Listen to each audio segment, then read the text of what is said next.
Hello everyone, and welcome back to a new episode. I know many of you use these videos to help you sleep, so before we begin, I thought it would be fun for everyone to say hello and leave a comment letting me know where in the world you're tuning in from. Your engagement really makes this channel special. And hey, if you enjoy getting your nightly dose of thrills and chills with us, why not hit that subscribe button below? It's the best way to never miss out on the latest terrifying tales. So kick back, relax, and let's get started. The Kola Peninsula, a name that whispered of desolate beauty and a history as cold and unforgiving as the permafrost that gripped the land. I, Captain Alexei Ivanov, had spent the better part of a decade stationed here, guarding a desolate stretch of the border with Finland.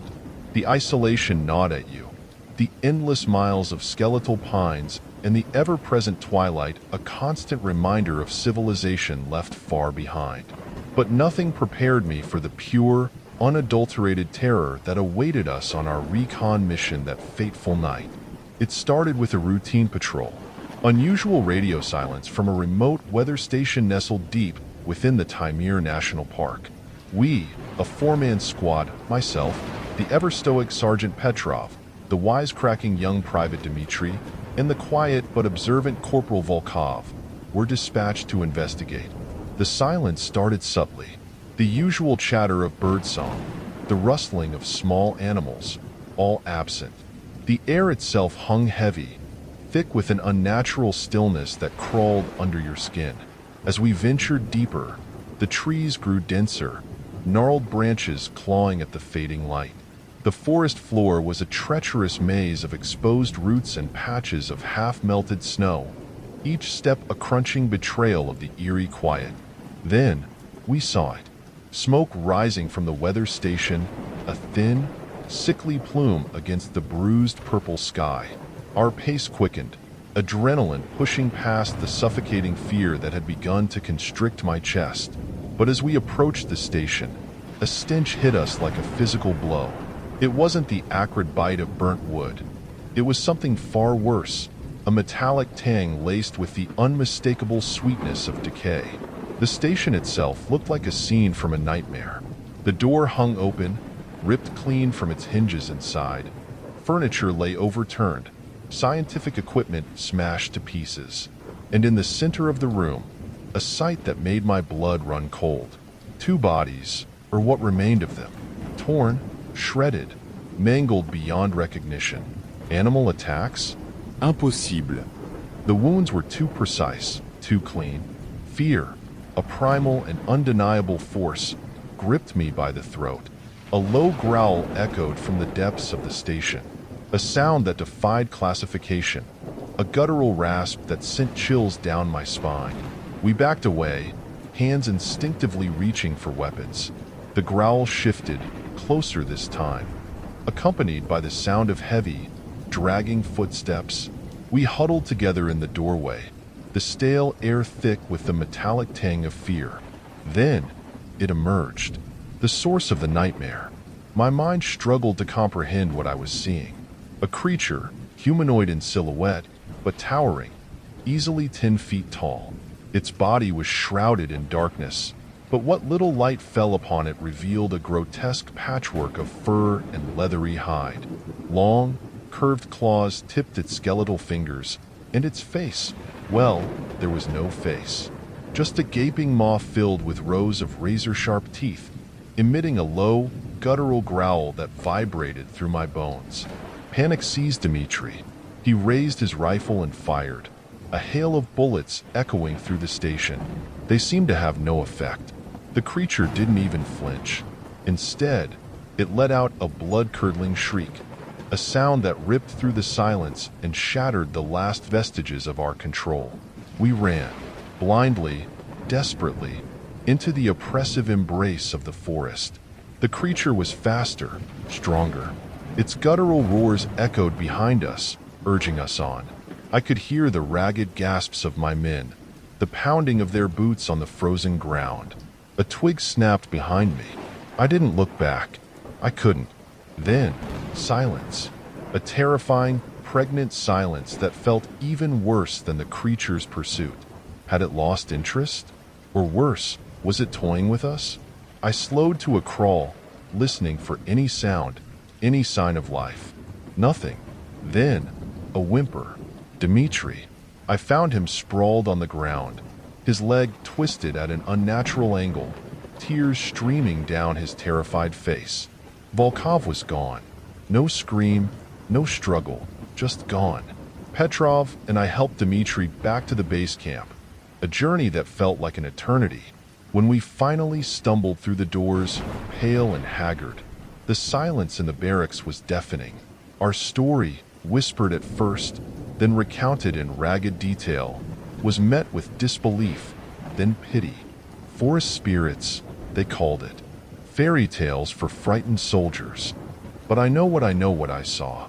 The image of that monstrous creature, its gaping maw and chilling intelligence, is burned into my memory, discharged with a clean bill of mental health, a bureaucratic term that mocked the gaping wound in my sanity. I returned to a life that felt alien. The city lights felt harsh, the sounds of traffic a cacophony compared to the chilling silence of the Kola Peninsula. Sleep offered no solace. Nightmares, vivid and terrifying, replayed the events on a loop. The stench of decay lingered in my dreams, the guttural growls echoing in the dead of night. My days were haunted by a gnawing fear, a constant scanning of the shadows, a suspicion that something lurked just beyond sight. One night, staring out my window at the twinkling city lights, a sound pierced the urban symphony. A low growl, barely audible, yet unmistakable. Panic seized me, sending me scrambling for my service pistol, the one memento I had kept from my time stationed there. But as I reached for the drawer, a chilling realization dawned on me. The sound wasn't coming from outside. It was coming from within, a guttural rasp deep within my chest, resonating with a primal hunger. I ran to the bathroom, the taste of metallic tang in my mouth, and stared into the mirror. My reflection, for a fleeting moment, seemed to distort, the familiar lines blurring. Claws twitched in my peripheral vision. A low growl ripped from my throat again, this time louder, more pronounced. The creature from the Kola Peninsula wasn't just after flesh. It was after something far more insidious, your very soul. And with a chilling certainty, I knew the battle for mine had just begun. The oppressive humidity of the Louisiana bayou clung to me like a second skin. Mosquitoes whined, a relentless buzzing counterpoint to the rhythmic chirping of unseen frogs. I, Dr. Evelyn Thorne, waded deeper into the swamp, my boots sinking into the spongy earth. My destination, a dilapidated shack rumored to be the last known residence of the infamous Dr. Eleanor Vance, a brilliant but ostracized botanist who vanished decades ago. Dr. Vance's research focused on a rare orchid, the ghost bloom, rumored to possess potent medical properties. It was also said to be guarded by a terrifying entity, a protector born from the swamp itself. Logic scoffed at such tales, but desperation spurred my actions. My daughter, Lily, was fading away, a rare disease ravaging her tiny body. Dr. Vance's research was the only glimmer of hope. The shack was a skeletal silhouette against the twilight sky. Inside, dust motes danced in the single shaft of light filtering through a cracked window.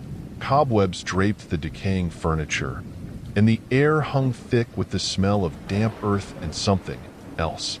A musky, feral odor that sent shivers down my spine. On a dusty table lay a leather-bound journal, its pages brittle with age. Flipping through, I found sketches of the ghost bloom, a breathtakingly beautiful orchid with translucent petals that shimmered with an ethereal glow. But amidst the botanical drawings were disturbing scribbles, clawed appendages, razor-sharp teeth, and glowing red eyes. Suddenly, a guttural growl echoed through the shack. I froze, the journal slipping from my grasp. The growl was followed by a heavy thud, the source unseen in the gloom. Panic clawed at my throat. This wasn't a swamp creature from local folklore. This was real. As I fumbled for my flashlight, a monstrous shape emerged from the shadows. It was vaguely humanoid, but towering, its body obscured by a matted mess of fur and glistening scales. Its eyes, glowing malevolent red, locked onto me. A fetid stench, a mix of decay and swamp mud, assaulted my senses. I stumbled back, the growl escalating into a blood-curdling scream. Terror fueled my next action. Grabbing a glass vial from my backpack, I smashed it against the wall. The vial contained a potent sedative used to tranquilize dangerous wildlife. A foolish hope, I knew, but it was all I had. The creature recoiled from the shattered glass, momentarily stunned. I used that split second to snatch the journal and sprint for the shack's rickety back door. A guttural roar, laced with fury, echoed behind me as I threw myself through the opening. I ran blindly through the swamp, the creature's heavy footsteps pursuing me. Thorns ripped at my clothes, the swamp water sucking at my boots. Just when I thought I couldn't go on, I stumbled onto a narrow path. Hope surged through me. The path, rumored to lead to an abandoned Civil War fort, was my only chance. The fort loomed on the horizon, a stark silhouette against the star-strewn sky. Reaching the entrance, I collapsed against the heavy wooden doors, gasping for breath. As I looked back towards the swamp, a pair of glowing red eyes emerged from the darkness, followed by a guttural growl. But it remained at the edge of the swamp, seemingly unwilling to enter the hallowed ground of the fort. Safe, for now, I huddled inside the fort, the journal clutched in my hand. It wouldn't be easy, but maybe, just maybe, the secrets of the ghost bloom would offer more than just a cure. They might offer a way to appease the swamp's fearsome guardian. Dr. Vance had spent her life studying the swamp, its flora and fauna. Perhaps, within her research, lay the key not just to saving my daughter, but to understanding and maybe even appeasing the creature that guarded its secrets. The bayou night stretched before me, filled with the chirping of crickets and the mournful cry of a distant owl. In the darkness, I held on to hope, a fragile flame flickering against the encroaching shadows. The abandoned radio tower loomed against the blood-red Alaskan sunset, a skeletal silhouette against the dying light. I, Sergeant Miller, adjusted the straps of my backpack, the weight of the classified research and the gnawing unease in my gut a constant companion. We were a three-man recon team sent to investigate the radio blackout plaguing a remote research station nestled deep within the Alaskan wilderness. The air was thick with the silence that only the far north can offer, broken only by the crunch of frozen ground under our boots. Private Evans, the rookie, kept glancing nervously at the dense boreal forest that flanked the path. Corporal Davies, the seasoned veteran, maintained a stoic silence, his weathered face etched with worry. Reaching the base of the tower, a metallic tang hit our nostrils, the smell of burnt electronics. The heavy metal door hung ajar, a stark invitation into the unknown. We entered, the silence broken only by the rhythmic hum of a dying generator.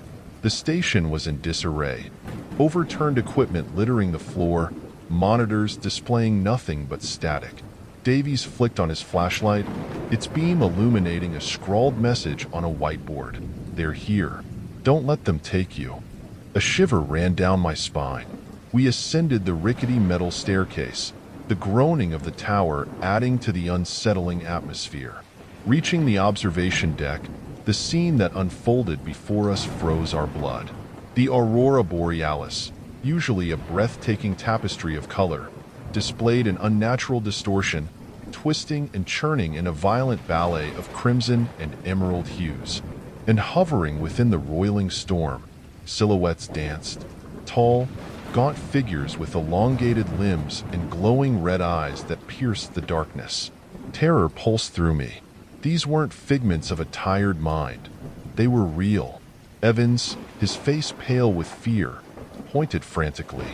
One of the figures detached itself from the aurora, descending towards the tower with unnatural speed. "Run!" I screamed, adrenaline surging through my veins.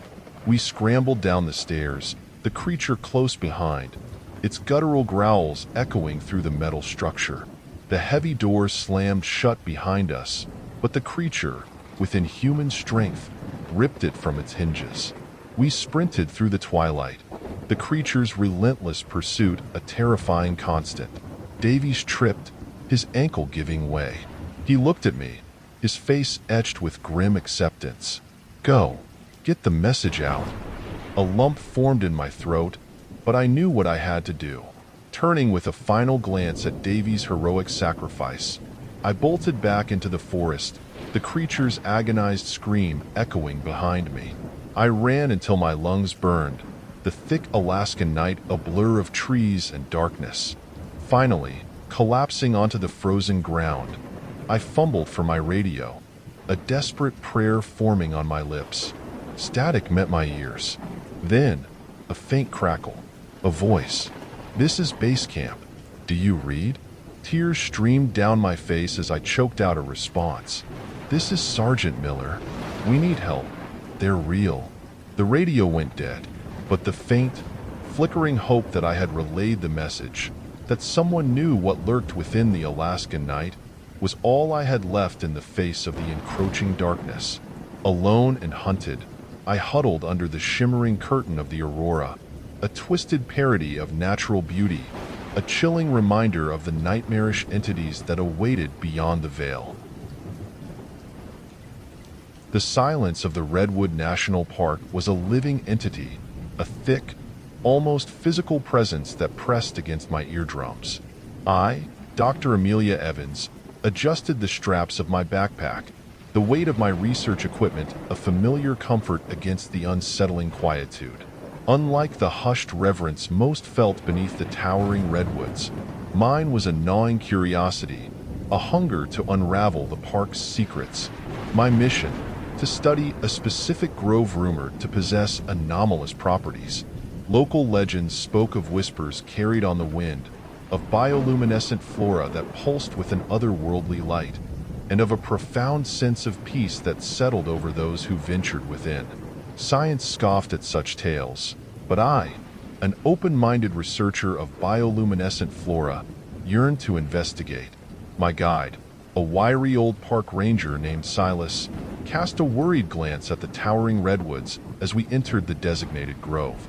Sunlight barely penetrated the dense canopy, casting long, skeletal shadows on the forest floor. The air hung heavy with the earthy scent of damp moss and decaying leaves. An unsettling feeling prickled at my skin, a sense of being watched. "They call it the Whispering Grove," Silas muttered, his voice barely audible. "Been here all my life. Never set foot in there. They say things ain't right." Ignoring his trepidation, I pressed on, my scientific curiosity outweighing his superstitious fears. The silence deepened, broken only by the soft crunch of fallen leaves underfoot. Then, a sound, a faint rustling like whispers carried on the wind. It wasn't the rustle of leaves. It was something more, something intelligent, something alive. Silas froze, his weathered face etched with fear. "Did you hear that?" he whispered. I nodded, my heart pounding a frantic rhythm against my ribs. The whispers grew louder, swirling around us, a chorus of unintelligible voices that seemed to emanate from the very trees themselves. Suddenly, a brilliant blue light pulsed at the base of a nearby redwood. It wasn't the harsh glare of a flashlight. It was a soft, ethereal glow that emanated from a cluster of mushrooms nestled amongst the gnarled roots. They pulsed in rhythm with the whispers, casting an otherworldly light on the forest floor. Cautiously, I knelt beside the bioluminescent fungi, my scientific mind battling with the creeping dread that coiled in my gut. Using a special apparatus, I began to measure the light's properties. The readings were unlike anything I'd ever encountered, a unique bioluminescence with a calming, almost hypnotic effect. As I studied the fungi, the whispers seemed to coalesce, forming a melody, a wordless song that resonated deep within me. It wasn't a language, but an emotion, a sense of profound peace, of belonging, of being part of something ancient and vast. The fear that had gripped me began to melt away, replaced by a sense of awe. Silas, still frozen a few feet away, watched me with wide eyes.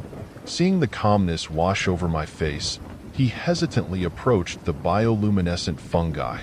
As he knelt beside me, the whispers embraced him too, and a similar serenity settled upon his features. We spent the next few hours studying the bioluminescent fungi, collecting samples, and recording data. But the most profound discovery wasn't scientific. It was emotional. The Whispering Grove, far from being a place of fear, was a place of profound connection. A connection to the forest itself, to a network of life unseen but deeply felt. Leaving the grove, the whispers grew fainter, replaced by the familiar symphony of the redwood forest. The sunlight, filtering through the canopy, felt warm and welcoming. Silas, a newfound lightness in his step, chuckled.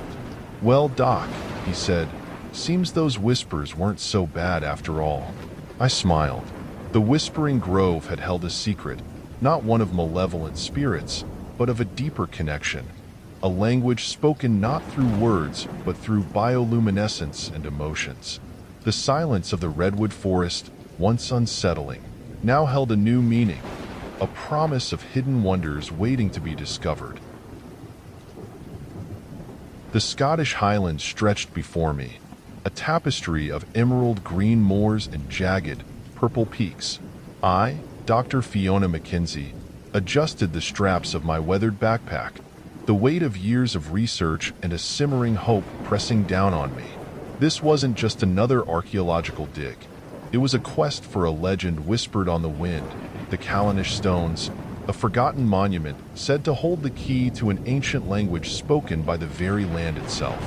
My guide, Angus, a rugged shepherd with eyes as blue as the lochs, cast a wary glance at the brooding sky. "Folks say the stones don't like strangers," he muttered, his voice thick with a Scottish brogue. "Speak ill o' the land, and they'll turn the weather against ye."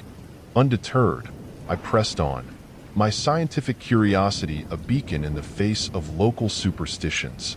The wind picked up, a mournful sigh that whipped through the tall grasses. Heavy clouds gathered, blotting out the sun, and a sudden chill bit at my exposed skin. The landscape seemed to twist and contort in the swirling mist, the familiar landmarks of rolling hills morphing into eerie silhouettes. Just as shadows stretched long and doubt began to gnaw at me, a break in the clouds revealed a sight that made my breath catch in my throat. Standing amidst the desolate moor, bathed in an ethereal glow, was a circle of monolithic stones, their gray surfaces etched with ancient symbols. The air around them crackled with a strange energy, and a low hum, almost imperceptible, vibrated through the ground. Angus stopped, his face pale. "The Callanish Stones," he whispered, a tremor in his voice. Stepping into the circle, I felt a shift in the atmosphere. The wind died down, the oppressive feeling lifted. The hum grew louder, a melody woven from the sound of rustling grass, the gurgling of a distant stream, the very breath of the land itself. Intrigued, I began to study the markings on the stones.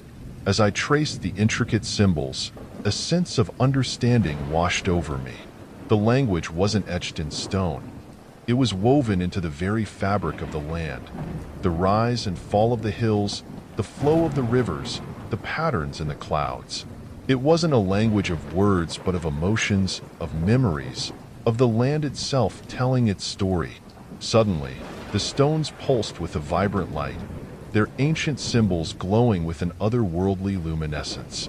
The low hum swelled into a symphony, a chorus of the wind, the water, the earth, all singing their story in this language of nature. Tears welled up in my eyes. The Callanish Stones weren't a forgotten monument. They were a bridge, a way to connect with the land on a fundamental level. They weren't angry at trespassers. They were simply waiting for someone to understand. As the light faded and the symphony subsided, I knew I had unearthed something profound. Not a lost language, but a way of listening, a way of understanding the silent songs the earth sang. The Scottish Highlands, once shrouded in superstition, now felt like a living entity, its heartbeat echoing within my own. Leaving the circle, I looked back at Angus, a smile gracing my lips. "They speak Gaelic," I declared, the wind carrying my words across the moors. "But it's a Gaelic of wind and stone, of grass and stream. It's the language of the land itself." Angus stared at me, his face etched with awe. Perhaps, in that moment, a seed was planted. The seed of understanding, the seed of respect, the seed of listening to the silent language of the land. A language spoken not through words, but through the very soul of the Scottish Highlands.